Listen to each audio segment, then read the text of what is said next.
Hi, welcome. Enjoy the content, subscribe and turn on notifications. Samuel Cole woke on Tuesday. A weight on his chest. Familiar. At 41, he was a senior risk analyst.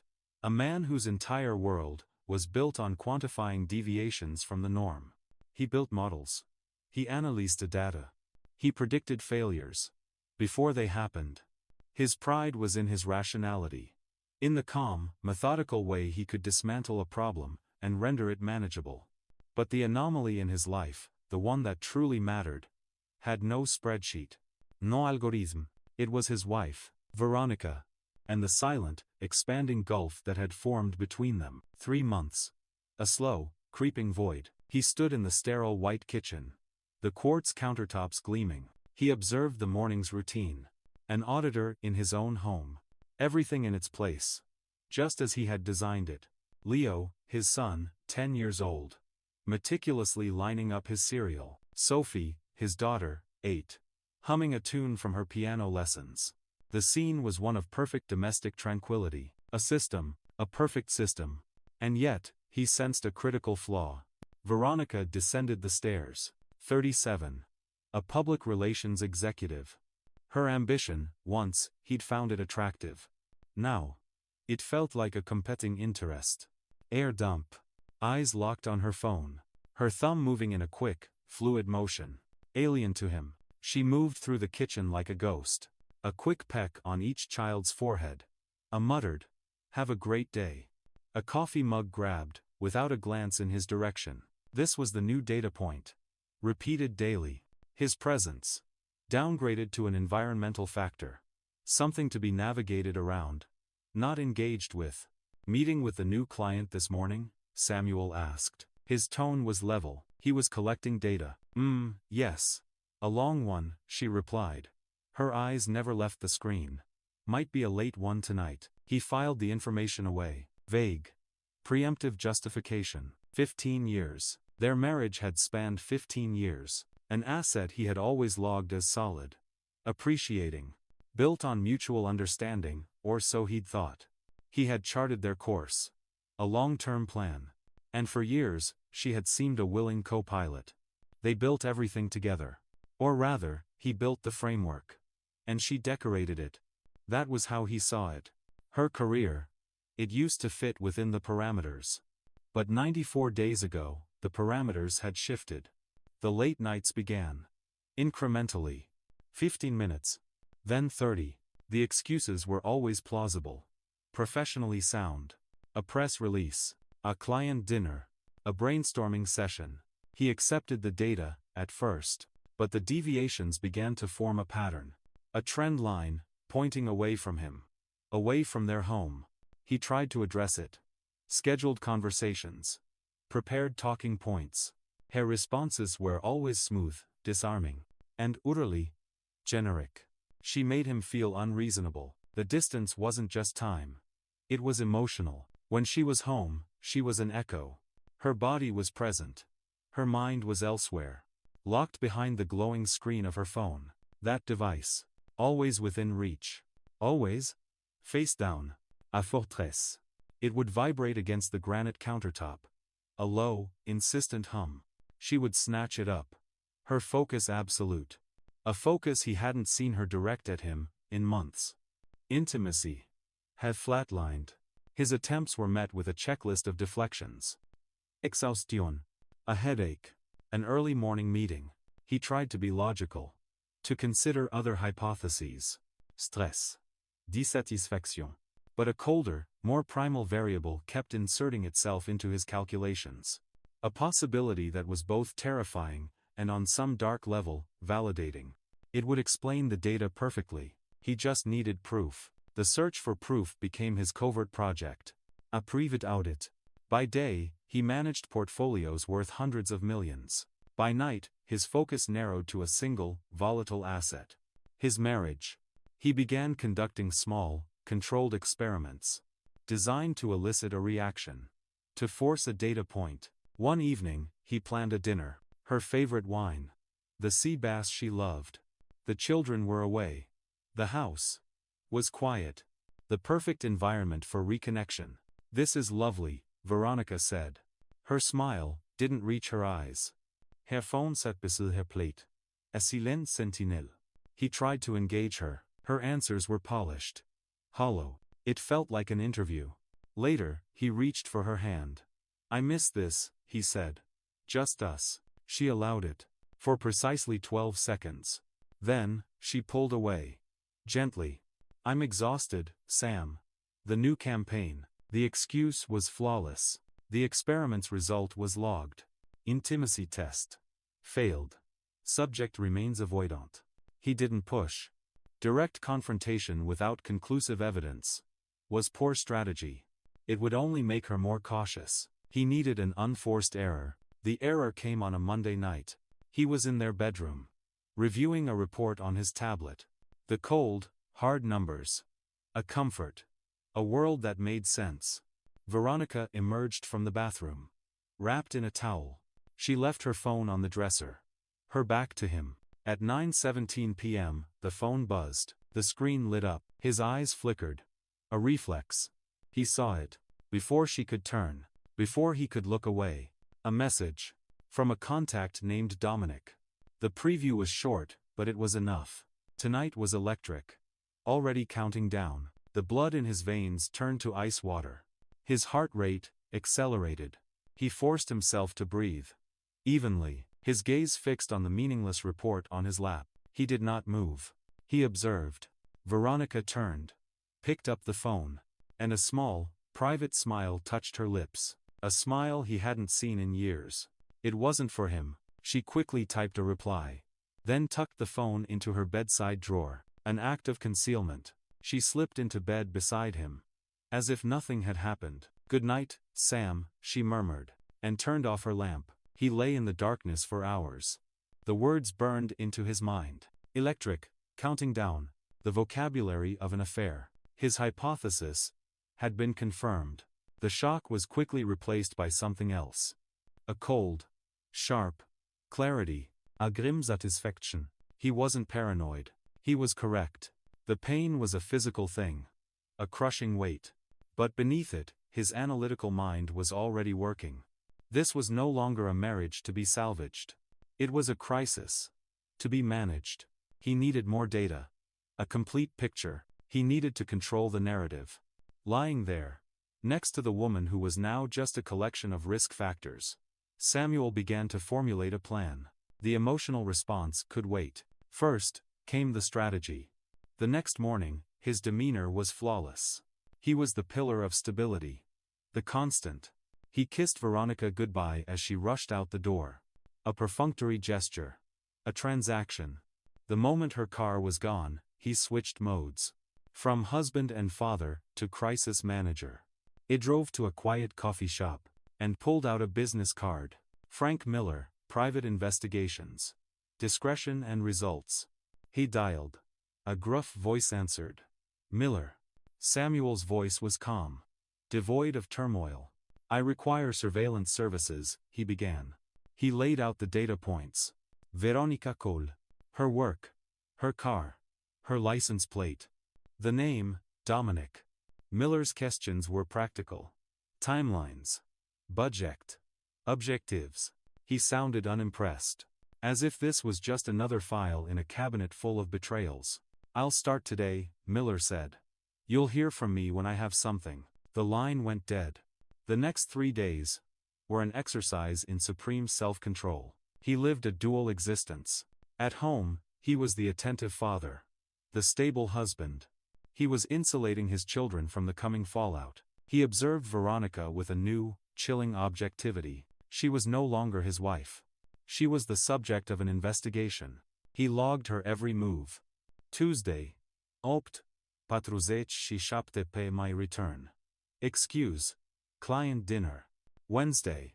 9:22 p.m. Return. Excuse. Presentation. Observation. Faint scent of unfamiliar cologne.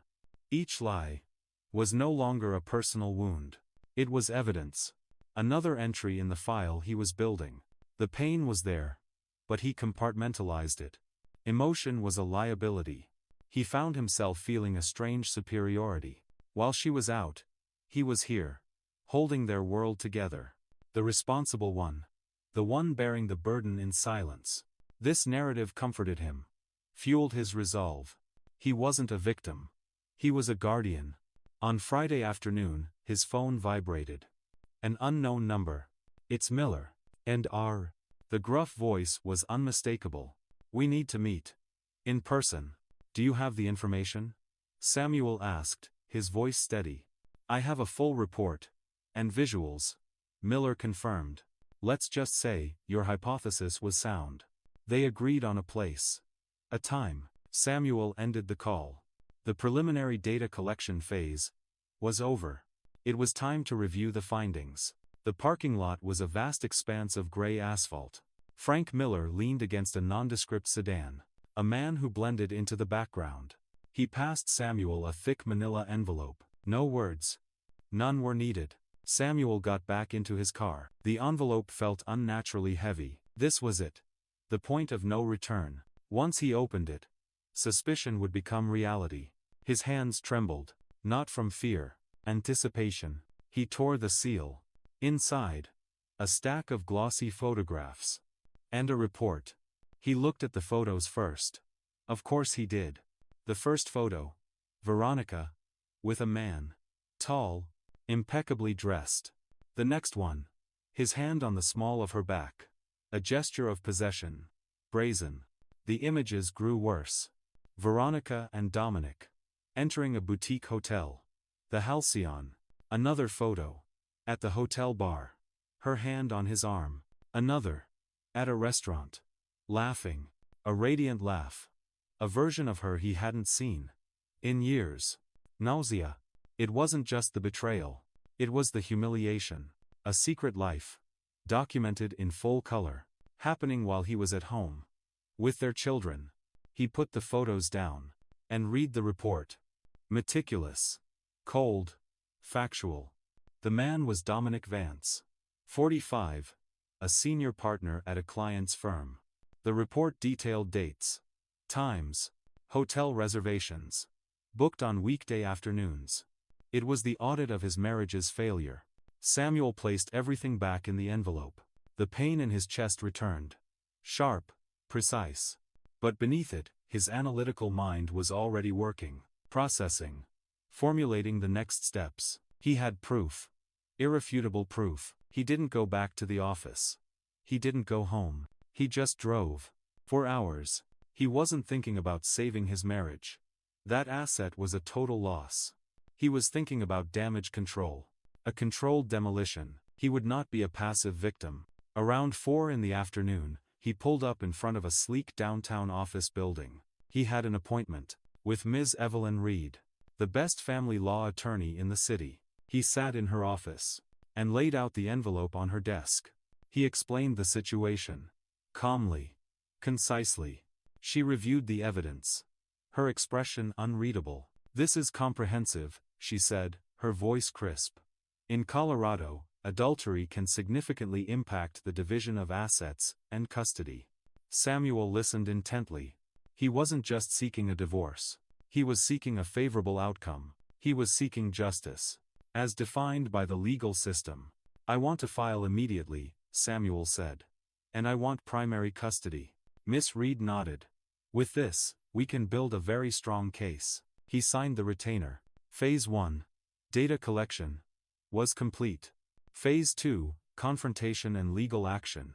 Was about to begin. He arrived home. Made the children dinner. Tucked them into bed. He was their rock. He would not falter. Then he went downstairs. And prepared the stage. He turned off all the lights. Except for one. A single floor lamp. Casting long, dramatic shadows. He sat on the sofa. And on the coffee table in front of him, he placed the brown envelope. Then, he waited. 10:23 p.m. He heard her key in the lock. She walked in. Kicked off her heels. "You're still up," she said. Her voice attempting a casual lightness. It fell flat in the heavy silence. "Sit down, Veronica." His voice was quiet. But it had a weight that made her freeze. She saw him then. And she saw the envelope. She sat in the armchair opposite him. The silence stretched. He looked directly at her. How long has it been going on? With Dominic Vance. He used the full name. A power move. Panic flared in her eyes. What? Dominic? What are you talking about? He's a client. A nervous laugh died in her throat. Sam, you're scaring me. He didn't respond. Instead, he reached for the envelope, opened the clasp, and began to pull out the photographs. One by one, he laid them out in a neat row, a timeline of her deceit. The first photo. Her face went pale. The second. Her hands began to tremble. The third, fourth, fifth. She stared at them in stunned silence. Dominic Vance, Samuel recited, his voice like steel. You meet him at hotels. During your work hours. You have lied to me. Every single day. You have looked our children in the eye. And lied to them. A choked sob. She covered her face. Sam, this isn't. What isn't it, Veronica? He pressed. It isn't what it looks like, it isn't important. Please, explain to me what this is. The anger he had suppressed was now leaking through. A controlled burn. She lifted her tear-streaked face. It was a mistake, she whispered. A terrible mistake. A mistake? He repeated, the words dripping with sarcasm. Did you trip and fall into his hotel room? Multiple times? Over months, was that just one long accident? It started as work. She stammered. He listened to me, he made me feel seen. And I don't make you feel seen? He shot back. The man who provides for this family? The man who manages every single detail of this household so you can have your career? I don't make you feel valued? She flinched. This wasn't about you, she cried. It was about me. I felt lost. Helsen. He stood up. Pacing. How long, Veronica? I want to hear it from you. How long? She closed her eyes. 4 months, she whispered. 4 months. 120 days, he said. The calculation was automatic. You lied to me every single day for 120 days. Sam, please, she begged, standing. Let me fix this. It's over. I swear. I choose you. I choose our family. Sam. He stopped. And looked at her with pure contempt. You don't get to choose anymore, he said. You made your choice every time you walked into that hotel. He walked to his briefcase, pulled out a sheaf of legal documents, and placed them on the table, right next to the photographs. This, he said, his voice flat, final, is a petition for divorce. I met with a lawyer this afternoon. She's filing it tomorrow morning. Her face went white as paper. Divorce? No, Sam, no. We can go to therapy. Work on what? He asked, his voice weary. There's nothing left. Trust is a core asset, Veronica. And ours is now worthless. What about the children? She cried. Her last, desperate gambit. You should have thought about them when you were with Dominic Vance, he said, his voice like ice. My lawyer is very confident I will be granted primary custody. And your expenditures will be taken into account during the division of our assets. He had won. He could see it in her complete and utter devastation. She collapsed back into the armchair, sobbing. You can sleep in the guest room, he said finally. I want you out of my sight. She stumbled from the room. A broken woman. Samuel waited until he heard the door click shut. Then he sat down, put his head in his hands, and finally, felt the full, crushing weight of it all. But even through the pain, there was a hard, clear sense of purpose. The demolition had begun. The days that followed were executed with cold efficiency. A series of strategic moves, each one calculated to maximize his advantage and enforce consequences. Emotion was a luxury. This was a restructuring. His first move was to expand the battlefield. He believed in total accountability. He compiled 2 packages. The first was for Melissa Vance, Dominic's wife. A selection of the most damning photos. An anonymous, factual letter. It wasn't malice, he told himself. It was disclosure. The second package was for Veronica's employer. Un formal dossier. Évidence. A highlighted copy of the company's code of conduct. He delivered it in person. "We will launch a full internal investigation," the head of HR promised. "That is all I ask," Samuel replied. The consequences unfolded swiftly. As predicted, Melissa Vance filed for divorce. Veronica's agency terminated her employment. Gross misconduct. Her career, built over 15 years, was destroyed. The divorce proceedings were a formality. She had no leverage. She settled. He presented a meticulous record to the court. He was the primary caregiver, the stable parent. The judge agreed. Samuel was awarded primary physical custody. Veronica got visitation every other weekend. He was awarded 65% of the assets. He bought out her share of the house. He would maintain stability for the children. That was paramount. Veronica, jobless, disgraced, moved into a small, rented apartment. She had lost her husband, her career, the house, her children. She had lost everything. 6 months later, life had settled into a new rhythm. Predictable, orderly. The divorce was final. One Saturday afternoon, Samuel sat on his back patio, watching Leo and Sophie play. The Denver sun was warm. He felt a sensation he hadn't felt in a very long time. Peace. It wasn't joy. It was the quiet, orderly peace of a balanced ledger. The peace of a crisis, successfully managed. The betrayal still ached sometimes, but the feeling was muted, controlled. He had faced the worst-case scenario. And he had not only survived. He had prevailed. He had refused to be a victim. He had taken control, demanded accountability, protected his children. He had learned about risk. And he had learned about his own strength. Watching his children laugh, Samuel Cole allowed himself a small, controlled smile. Life went on. Justice, as he defined it, had been served. He was okay. He had won. Thank you for watching the video. If you enjoyed it, don't forget to subscribe to the channel and turn on notifications so you won't miss any updates. See you next.